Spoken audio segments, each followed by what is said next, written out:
Amy of IMEE'S Kitchen. For today's episode, I'm going to share you the recipe of one of my favorite snacks. This snack is made of flaky pastry with delicious Ube Halaya filling, and that is Ube Hopia. So let's start! To cook our filling for Hopia, first boil taro root over medium heat in a deep pan for 15 to 30 minutes or until soft.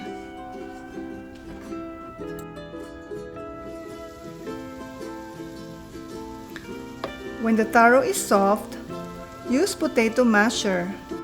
Mash the taro until smooth, or transfer the boiled taro in a food processor to turn it into a fine texture.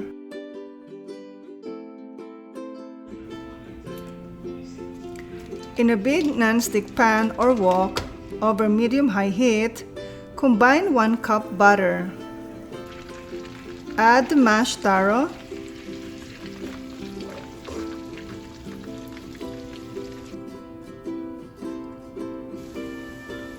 one can condensed milk, 1 can coconut milk, followed by 1 can evaporated milk, 1 teaspoon ube extract. You can also add 1 teaspoon vanilla, and 3/4 cup brown sugar. Bring it to a boil while stirring occasionally for 30 minutes.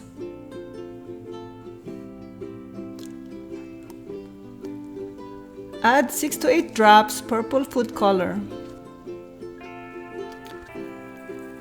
Stir it until it turns into a thick, sticky dough and pulls away from the side of the pan when stirring it. Once it's ready, transfer it into a glass bowl and let it cool. For our flaky pastry, we are going to prepare 2 separate doughs. For the first dough, combine 2 cups flour, half cup shortening, 1/8 teaspoon salt, and 2 tablespoons sugar dissolved into 3/4 cup water. Mix the ingredients using fork until shortening are cut into small pieces and covered with flour. Using hands, knead the dough just for a couple of times. Dust a little flour if too sticky, and knead until they stick together and then form into a ball, and cover with plastic wrap and set aside.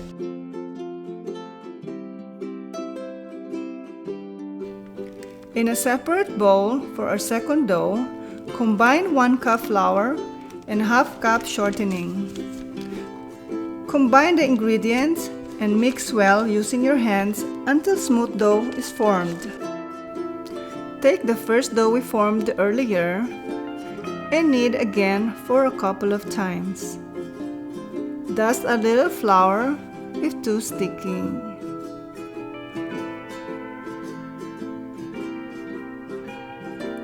And roll it into rectangle shape for about 1/4 inch thick.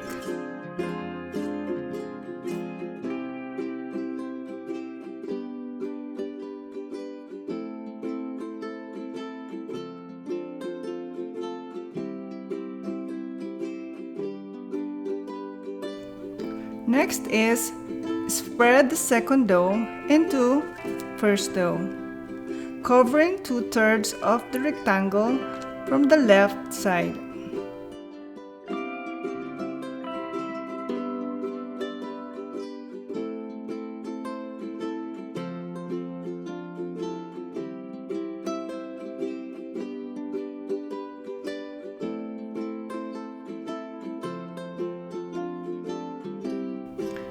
Then fold the third uncovered part over the center part. Then fold the remaining third part over both layers, making 3 layers in total. And roll it back to its original size. And then repeat the 3-fold process. After the last fold, let the dough rest for 5 to 10 minutes so that the gluten can relax and won't shrink back when rolled.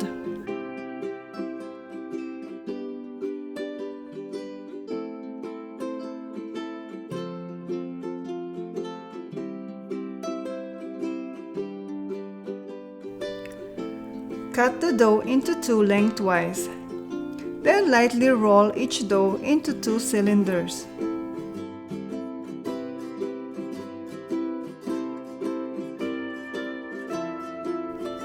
Place them on the side and cover it with plastic wrap to avoid from getting dry. And cut each cylinder into 12 equal parts.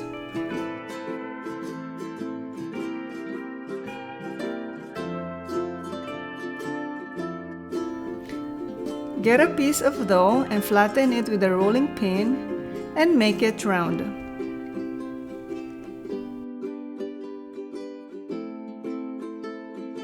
Scoop a spoon of the filling and place it in the middle.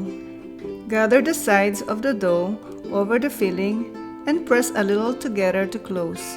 Using both hands, shape it until it becomes round. The other way also is use a small flat round bowl, dust with flour, place the filled dough inside the bowl, then with the folded side up, press it gently with your thumb to take the form.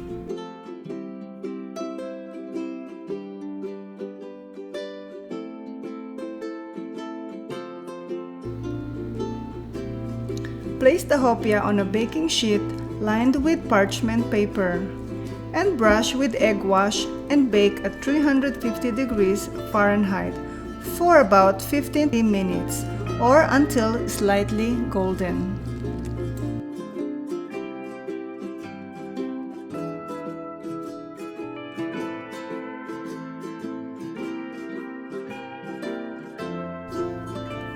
Remove from the oven and let them cool and enjoy. There you have it, my delicious ube hopia. I hope you guys enjoyed this episode, and if you guys want more of my delicious recipes, please be sure to subscribe to my channel and also hit the little bell to be notified when we post new videos. Thank you guys for watching and see you again next time. Bye!